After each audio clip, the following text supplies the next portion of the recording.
Hi, I'm Bryan Miller, and welcome to another episode of Acme's Funniest Person Podcast, the podcast where we talk about an amateur comedy contest that's been going on almost 35 years and has produced some of the best comics in the whole darn Midwest. And we're here with one of Acme's newest features.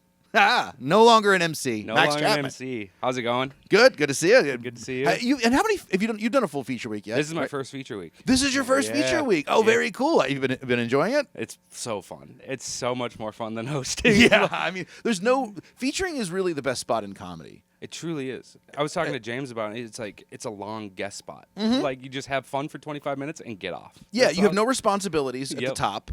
As soon as you're done, you're done. You don't have to worry about when the headliner's getting off or anything. And it's like long enough that you can do whatever you want, but not so long that you even have to structure it too much if you don't want to. Yep. You can totally just talk about what you want for 25 minutes. And like the freedom of just adding tags like constantly throughout like new lines through everything and not worrying whether they land or not because you still have so much time to play with stuff. So you get to play with shit the whole entire time, which is a blast. With a crowd that's already warmed up. Yep. So, featuring is great. Yeah. It's so nice. It's funny. I feel like in comedy, you should actually like go to headliner, and then if you get really good, you should go back to feature as a reward. Like, we're just going to pay you a lot to do 25 minutes. Yeah. That's what I would That's like. kind of what happens, though, right? When you start doing, and then you start opening for theater acts, like that's you're headlining before you start being like a feature for a theater act or something. You know what I mean? So that's kind of true. That's your reward for a little bit, and then you gotta. And then you hopefully graduate. Go back up. to the that's headliner. That's kind of where I'm at now. But I don't know if I'm going to graduate to the next level. That's the worry about comedy. You never know if you're going to graduate to the next level. Yeah. And some people, it's always sad that people think of like seniority system. Like, well, I've been doing this 8 years. You have to move me up. Yeah. Like, it's not really. No. There's not like a union guild where like it doesn't work that way. It'd be the worst ran union of all time. Oh my god! Well, have you run. ever seen any comics try to get together for any action of any kind? It's just a disaster. Everyone's talking over each other. Oh, it's just bad. Even the people that seem like they would be the most serious are like the least like they're like, well, I mean, I'm a little bit out for myself. It's like that's what the union was. Yeah. There was a booker one time who tried to start a comedians union for health insurance, and I was like, oh, you sweet summer child. Yeah, what? It did not happen. Yeah, I can't imagine. Surprise. Never came to pass. You mean I have to give you how much a month? $30 a month? Fuck no. So how long have you been doing comedy now? 5 years and a couple weeks. Okay. Yeah. It's a good amount of time, but not super long. No, Pretty fast no. to be featuring here. 5 years. 5 years jump, you know? 5 years to starting to feature. Yeah, pretty cool. Not bad, man. Yeah, sweet. So what year did you do the contest? Did you do it only once? I only did it once. Yeah, it most was, people do. So I started in 2019. I started right after the contest got done. Like Sure. I did the same thing in my year, yeah. So I started in the March after the contest, and then the year before COVID. So I did the contest right before COVID happened, and then COVID happened. Sure. Yeah. So you did the 2019 contest. Yeah, it right? would have been 2019 contest. Yep. So how far did you make it? I won both my nights and didn't go to the finals. That's always a crusher because like it's no guarantee when you win the night that you're going to move on. No, yeah, but you definitely feel like you probably are. Yeah, for sure. Yeah, and I wonder who got your spot. I don't know. I was trying to think of who was in the finals that year. I think it was the year Lisa Evanson won. Yeah, it was the Lisa Evanson. So year. it was. I think Toby might have been in the What I finals. thought Lisa won the COVID year.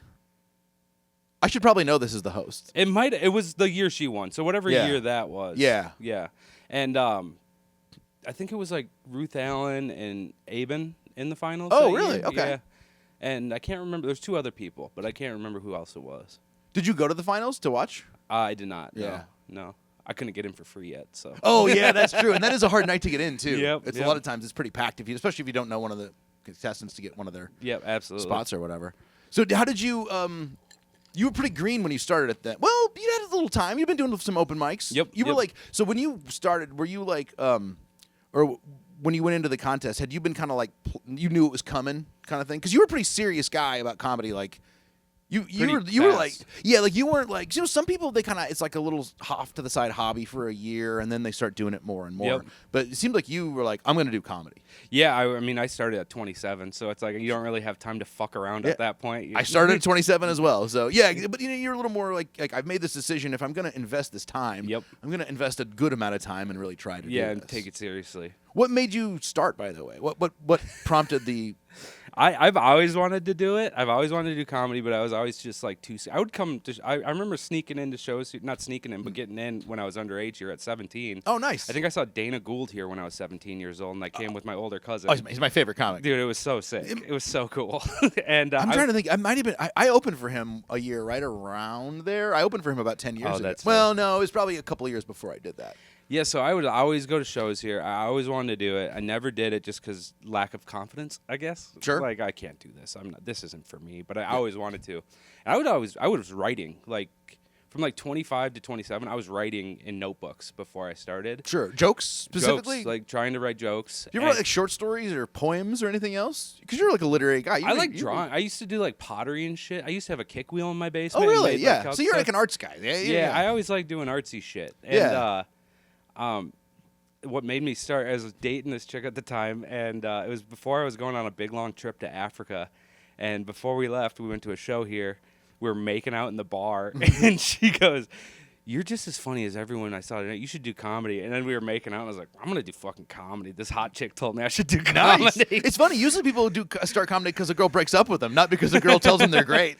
Yeah, she told me I was funny, and then I went to Africa like 2 days later, came back after 70 days of there, Woo! and first night I went and watched an open mic at Bunny's, and then the next night I did the Monday open mic here. Nice. Yeah. So when you came back, you're like, boom. Yeah, I'm started funny. right away. Let's do I it. filled a notebook up the whole time I was in Africa, like bouncing around there, writing the entire time. Were all your jokes like, so what's the deal with Zimbabwe? Yeah. I think the first time I did the open mic here, I showed up and I saw Toby and Ashinafi, and I went to high school with them. Oh, really? So I knew them, and I was like, "Oh shit, you guys are here!" And we started talking. I felt very comfortable with them. Sure. And then Ahmed was there, and Ahmed and Toby and Ashinafi, we all just sat in front and smoked a blunt. And then I got 2 tall beers and then went on stage. And I think I just talked about a guy who shit in the streets in Ethiopia while I was there.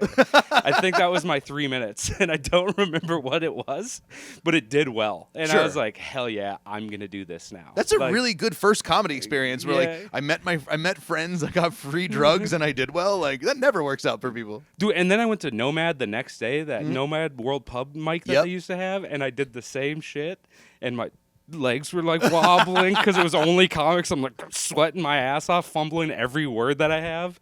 So it was like the best feeling to the worst feeling back to back, and I was like, yeah, it's still not that bad. Yeah, and it's like also if I can just get back to that Yep. first one. You know, a lot of people have stories like that where their first time they did much better. Yeah. I think there's a sort of beginner's luck kind of naivete. It's kind of like when in the cartoons when like Daffy Duck runs out over the ledge and he doesn't know he's over the cliff, so he keeps running and, and not until he looks down does he realize. And you know, it's like the first time you're like, hey, this is great. I'm definitely not over the edge of the cliff, and then you go, oh no. I think that's for like your whole career. Yeah, honestly, you just don't stop sprinting. Yeah, and you keep that cycle going on where you go back and forth. Yeah. But so at that point, so now you're going out all the time. I'm going out all the time. And then the contest was happening. I saw that, and I was like, "Oh, I'm going to sign up So for it." you gotta know it's coming. Like, Acme's gonna do it. Because it's funny. Even some people who do a lot of mics, like they're like, "Oh, I didn't know there was a contest until like June." Yeah. And I'm always like, "How did you come here every week and not know there was a contest?" Well, and the thing too was like, when you first start coming to the mic here, you're only getting up once every few months. You know what I mean? Totally. And it was like it's an opportunity to get at least for sure 2 nights, the open mic and the contest night. So it's like, why would you not sign up? Yeah. And I signed up, and it worked out. It was sick. Like I remember the first night I did well, second night did well, and I made sure that I had 3 different minutes for each set. Oh. Because I wanted to do 3 different minutes, just because you're doing it in front of real people, and it's like, let's see if these other 3 minutes. You were almost using it less interested maybe in winning. Obviously, you wanted to win, but you were like, this is just great stage time. Yeah. It was mainly just like I get to perform in front of 300 people.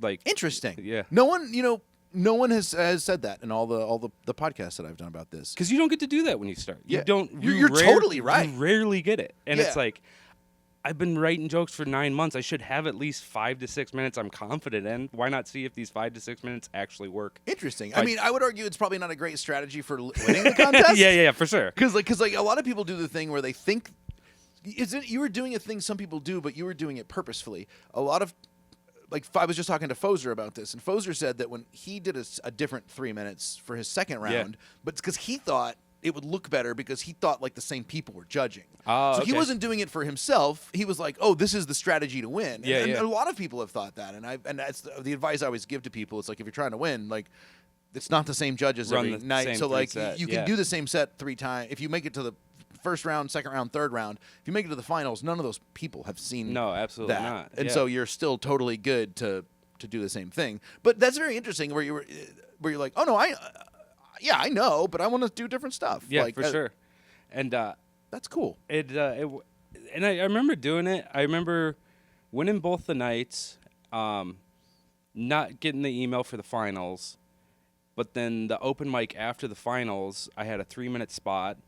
And then the following week after that, I had a 5-minute spot. There you and go. I was like, hell yeah. I'm like, I got a 5-minute spot. I don't give a shit whether Yeah, or not it's that like, went I now. won the contest as far as I'm concerned. Yep. Because that's, I mean, everyone won. It's the $1,000. Like, Yes. I can use the $1,000. I could use sure. $1,000 now. Yeah. Do you have $1,000? But I'll talk to my girlfriend. I remember Nate and I talking about. Yeah, I remember talking to Abshire, and we were saying like, we want to win the contest. We were new at the same time, but we were like, oh, I would tear the check up and scatter it if I would just get like in the possible rotation, just get in regular fives. Like I would pay $1,000 for that. I would, if there was someone to bribe, I would do that. I'll pay the contest. I'll pay the winner. Yeah, exactly. $1,000. I wanted the time was so much more valuable and getting like on the radar of the club than the money. Absolutely, and that's kind of what my headspace was going into it, where it's like I'm going to be able to show that I can be funny in front of a lot of people. And that's also, people when sometimes they get discouraged if I did well, but I didn't move on to the finals, or I made the finals, but I got 5th or 4th. I was like, doing that, you did well enough. Like, people saw you. Yeah. Like, if you were funny, it's gonna someone's gonna be like, I've seen that girl before. She was good. Yeah, for sure. And it's so funny when you don't make the finals too. Everyone I remember just being bitter for like a week. Like, I should have fucking been in the and they're like your friends too. So it's like, I'm way funnier than all my friends. And that's the curse of comedy. Is that it's hard to. You have to learn. It's like a balance. You have to learn to like be able to root for your friends, but also compete against them. Because it's like, and the good news is, I think the longer you go on in comedy, you're competing against people from farther away and for bigger stuff that's harder to get. And so you get happier for your friends because you're not always competing for the exact same slice of pie all the time. And then you're just like, you just kind of go like, well, I would rather Abshire get it than somebody I've never met before. Like, it's way cooler than, why be jealous of Nate? I'm going to be happy for Nate. And I think part of it too is like, even 5 years in, you realize that you can make your own fucking pie too. Yes. Like, Absolutely. You could call a bar and set a show up. It's completely on you to do that. Or you'll get some break that you could never have anticipated, but maybe you work with Dana Gould and he's like, oh, you want to come tour with me for 6 months? And but that can happen to you at any stage of your career. It could be the first 2 years. It could be 10 years in, so you never know what's going to happen. Yeah, didn't Stephen Wright get like late night 6 months into comedy? Wasn't he like an immediate jump? He was like Swartzen in that way, where it was like he had Swartzen no was fast, liminal stage. It was just like, oh, you're instantly a professional stand-up comedian. Yep. But Stephen Wright also a genius. So. Yeah, for sure. I mean, but apparently Stephen Wright showed up that way. That's like crazy. he shows up at his first mic and he's like, I lost a buttonhole or whatever. Like, he's doing amazing. It's like, holy shit.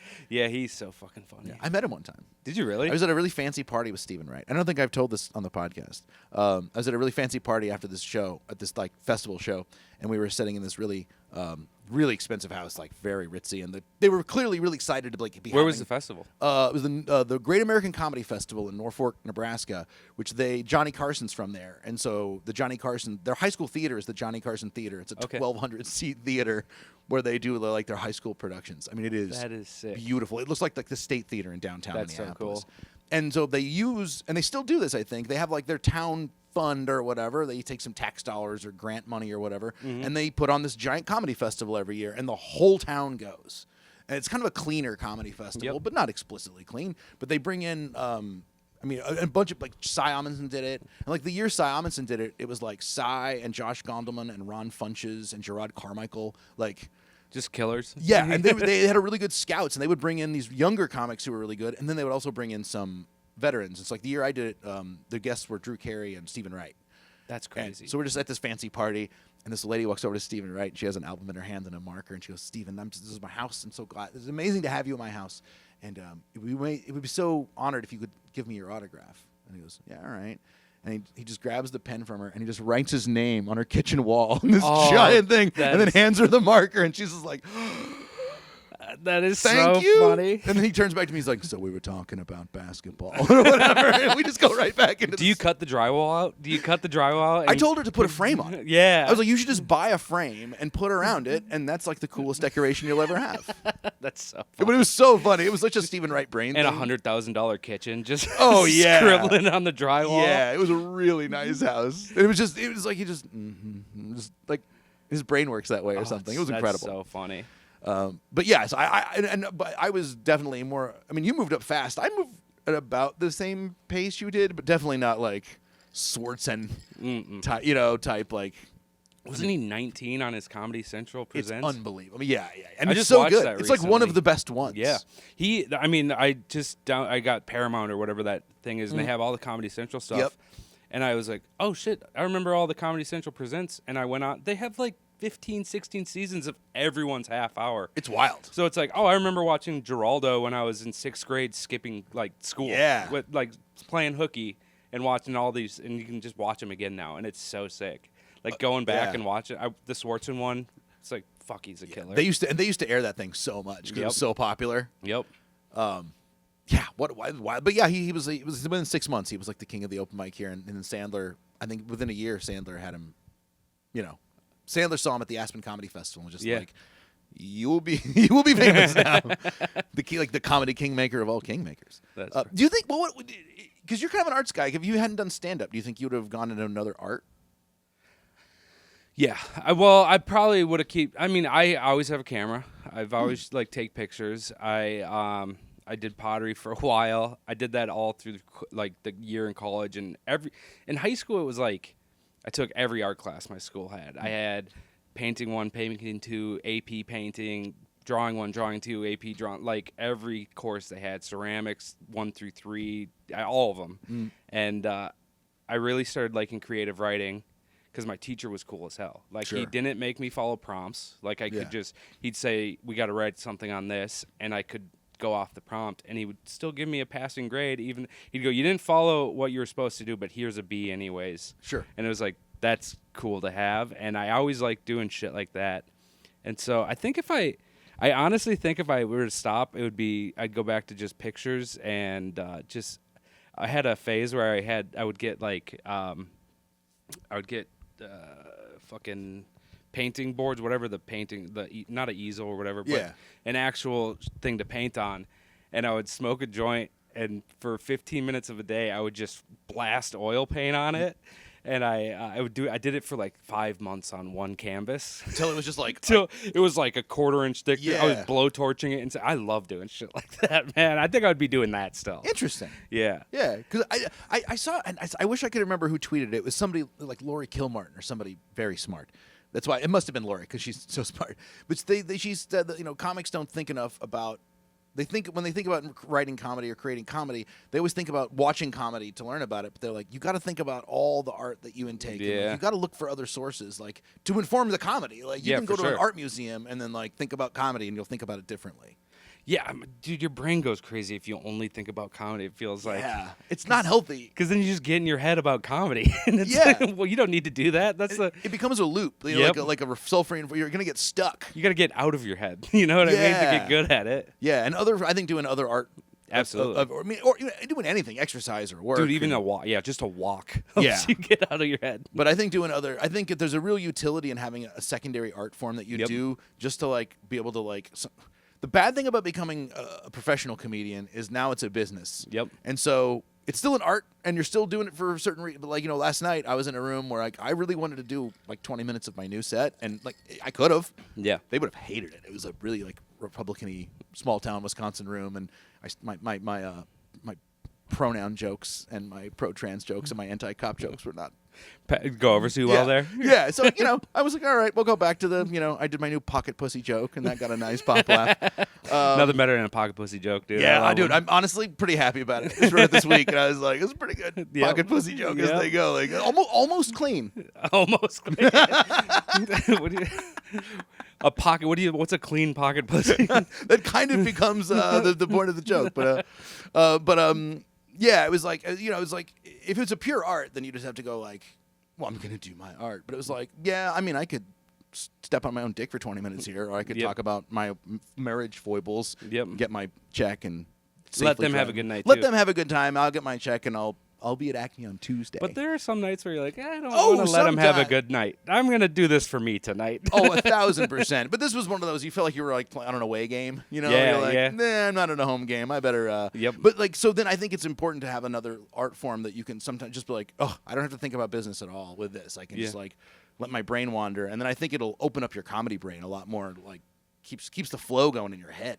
And you're a writer, right? Yeah, that's kind of my main. Yep, that's your main. Is like you do like novels and shit. Like yeah, that, I'm working right? on a novel and I write short stories. Oh hell yeah! But I find that really fun because they're really dark and mean. Yeah. And they're not funny. But it's great. It's great. I'm like, oh, I don't have to be funny. Yeah. It's so nice. Some would argue I do that on stage too. Yeah. Every once in a while, people would say that about me as well. I always like seeing people experiment. You know, I mean, like, I like seeing people try something. Yeah. Yep. Get a little weird. You know what I was thinking about? I thought this was interesting. I have lived with, in my house, I've had 3 Acme contest winners as roommates. Wow, Yeah. that's real good. Yeah, it was. I've lived with Ada McCluskey, Right. Charlie Settles, and Alex Avery.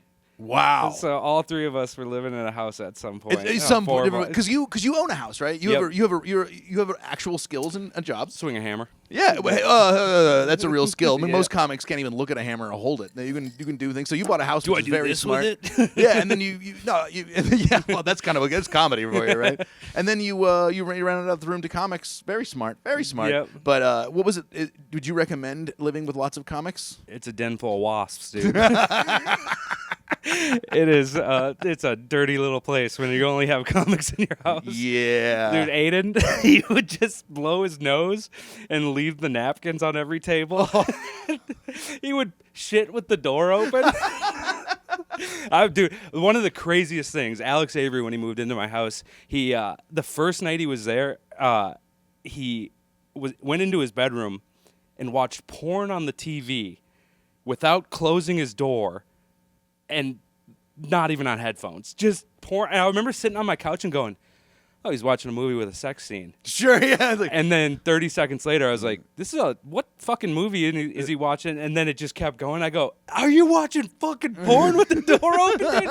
And you hear him go, sorry. And then he shut the door. I was like, what the fuck, man?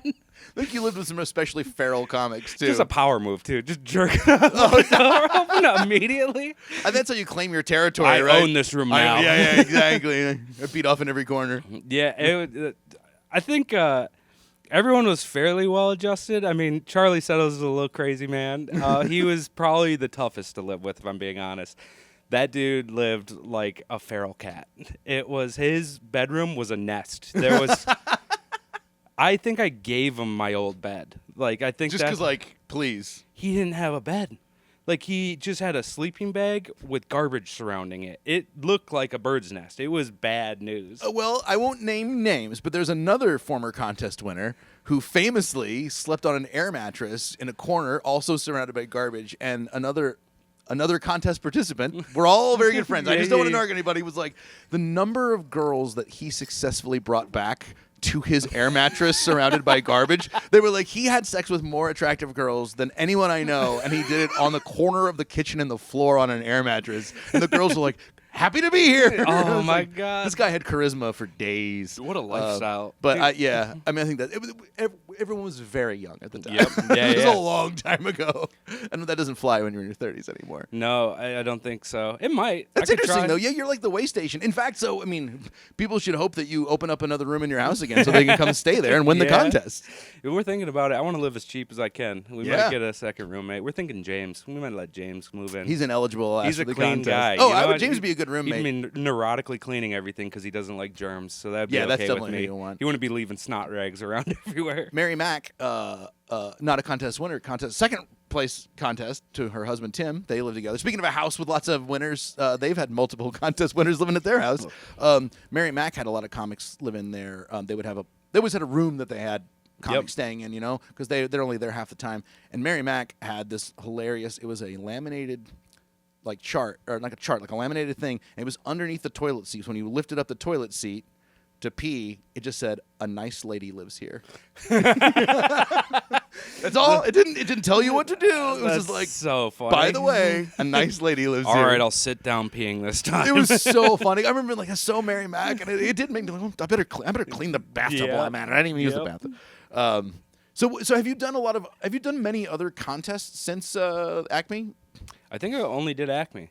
Nice. I think I only did because a lot of Acme. festivals have moved away from the contest model. Yep. Festivals used to all be contests. Oh, really? Yeah, that was very common. I don't even. I don't know if I've applied. I haven't applied for any festivals either. It's worth doing. I don't. I got it in my head where I was like, I'm gonna wait until I'm actually funny. You know what I mean? That's not a bad idea. I wanted to be able to like. I think I'll start doing it next year. I'll start applying to stuff. Sure. But I wanted to be like comfortable in like a feature set. You know, where I know I have a 25, and then when I go do a 15 or something at a festival, I know I can just fucking bring it. Yeah. You No, know what I mean? that's good advice. That's good advice. And so interesting. You haven't done any other contests. Do you think now, like, let's say if you were going to do a festival that had a contest, you would probably approach it pretty differently now, obviously. Yeah, for sure. Like, do you think now you'd like hammer out like? I would have a set for the whole thing. Yeah. I would also, I don't know, because my favorite part about it is being loose too. Yeah. Where it's like I'll write out a set before my feature. This whole week I've like, this is how I'm gonna start, and this is how I'm gonna end.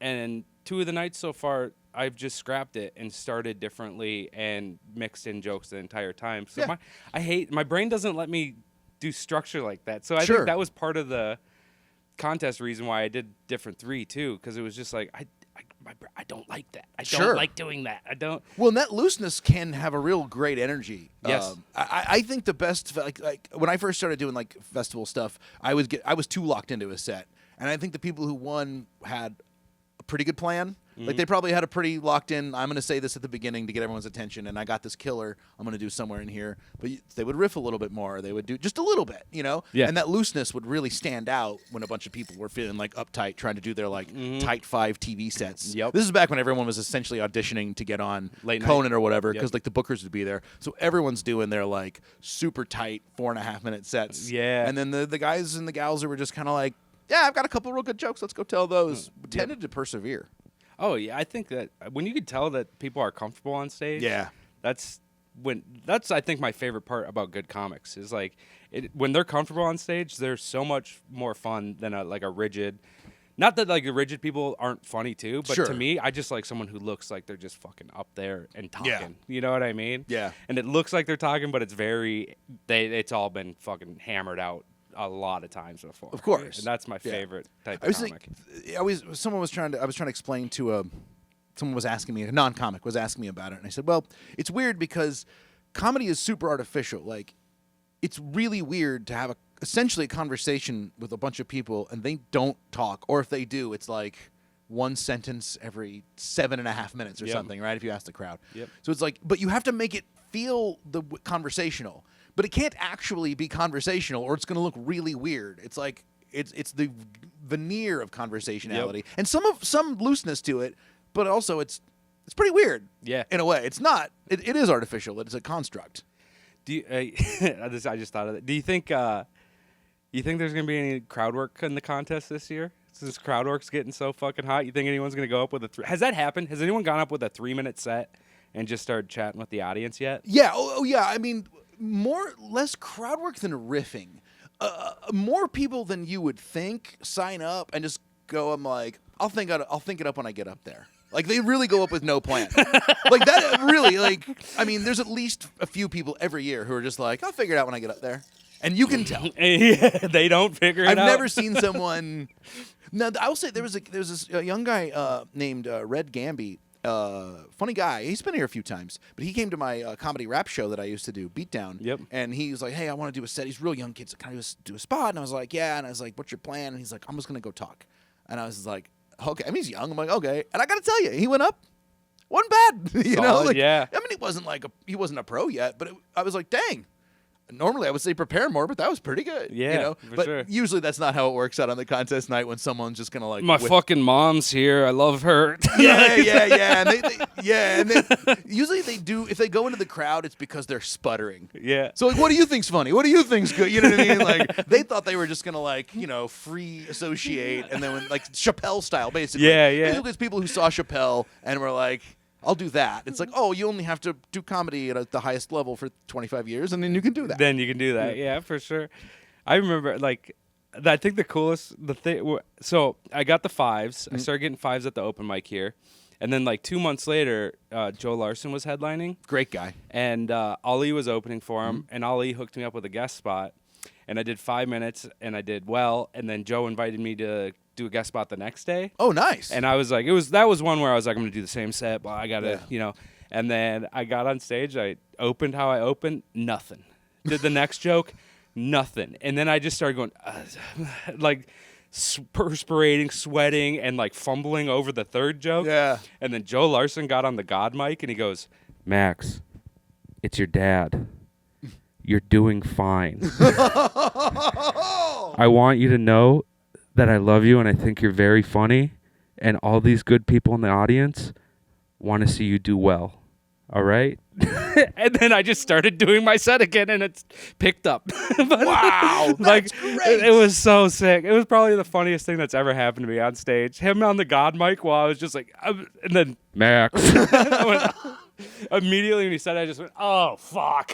That's both very funny and very sweet of him to do. Oh, so sick. He's a really nice guy. I see him every time he's in town now. Yeah, he's awesome. Funny yes, too. he is. But that's very cool. That's awesome. So do you have any advice for people? What would your advice be for people who are going to do the contest and also people who just want to work at Acme? Work hard. I mean, it is really the only. It's really, I think that's it. You just got to contest. You should write until you have a 3 minutes that you're don't go in, like you said, without a plan. Yeah. You should have a plan for sure. And then from there, follow the plan, try and execute. That's it. And if it doesn't work out, just keep following the plan because it will eventually if you work hard enough. Yeah. That's all the advice, I guess. I don't know. I will say, I've never, in all my time in comedy, I've never seen somebody who had some talent and who worked hard not at least get some degree of success. Yeah. Sometimes sometimes some bad breaks that kept them from going to the level you might think. Sometimes some personal deficiency, they made the drink too much but anybody who really works hard and is funny and keeps coming out, eventually someone's going to be like, come on the road with me. Yep. I think it works out a lot of times, but then a lot of times it doesn't. Yeah, it's not a meritocracy by any stretch. I mean, definitely some pretty terrible people succeed sometimes, and some great people, you're like, oh, that guy's a club headliner, but he should be a theater headliner, And I think that's a kind of a toxic thought to have if you're the club headliner and you want to be in theaters. It's like, dude, you're killing it at a club. That's like my dream is to be able to go to any club and headline. You know what I mean?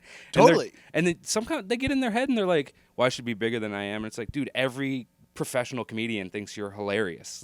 That's all I would want is every headliner to be like, that dude's funny as fuck. That's like... Yeah, but the reality is though that every level is someone's dream and someone else's failure. Yeah. Right? Yep. Even just getting paid. There's some comics who are just like, if I just got paid to do this every now and then and I got to write jokes, that's all I want. And then some people, it's like if I don't have an HBO special, I haven't done anything. I worked with an incredible comic maybe 5-6 years ago who was just really, really down in their career, and probably were in the top 5% of comics.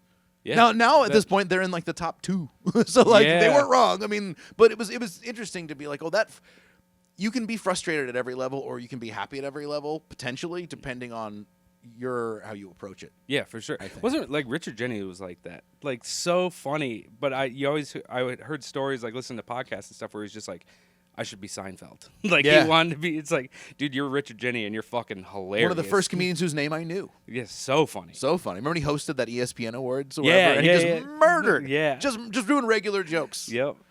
I think that's a curse, though. I think it's a curse that we have because you always want to do better than what you do. Yeah, I think you have to learn to balance that, to use that as a motor, but don't let it drive you over the edge of the falls, basically. Yeah. There is a balance. And learning, sometimes I think when things are going okay, you got to go, this is cool. Yep. This is good. I like this. I don't even know if I deserve this, but I have it for sure. Because everyone, that's the other thing. I know I've said this on the podcast, but everyone thinks about the things they don't get as I deserve that and I didn't get it. But no one ever gets something and thinks like, I probably didn't deserve that. Yeah. Everyone assumes they deserved everything they got. But that can't be true. No. If some people get things they don't deserve, then some people, you know what I mean? But in everything. It's not just everything. Yeah. People don't get what they don't deserve. And yeah, it's like, well, I won this one contest, and I won, right? I must have been really good. But then I lost this one. That was bullshit. And you're like, you sure it might not have been bullshit? Maybe both times. They voted for all their friends, man. Totally. So that was how I was when I lost. I was like, they just pick their buddies. That's all they get. It's just because I'm not hot. Oh yeah, I think it's even okay to be. I think it's okay to be mad and be salty when you lose something. I mean, don't vent it on people. Like, absolutely not. Tell your trusted friends, not like the bar staff or comics you don't know, or the winner. Even when you tell your trusted friends, you got to say it with a little shame that you're saying it out loud. That for me, it's like that should just be inside. Yeah. But then you got to get over it. You got to purge it and then be like, and we're done. And the other thing I think is good advice for comics is only complain to people at your own level. Yes. It's really shitty when a headliner kind of like is like complaining about, woe is me. Ugh, I'm only headlining the Omaha Funny Bone and the Des Moines Funny Bone. I'm also not in this other Funny Bone. And I do some of the heliums, but not all the heliums. And it's like, that sounds okay to a lot of people. So complain to people at your level. Otherwise, you either sound like pathetic to the people way up, or like it's just a dick to the people who are underneath. So if you don't win the contest, just bitch at people at open mics. Yeah. That's one advice. Like that's the one advice. Time-honored tradition, I got to tell you. All right, well, great. Thanks for coming in, Max. Yeah, thanks for having me, man. Congrats on your first feature week. Thank you. All right, have a good one. You too.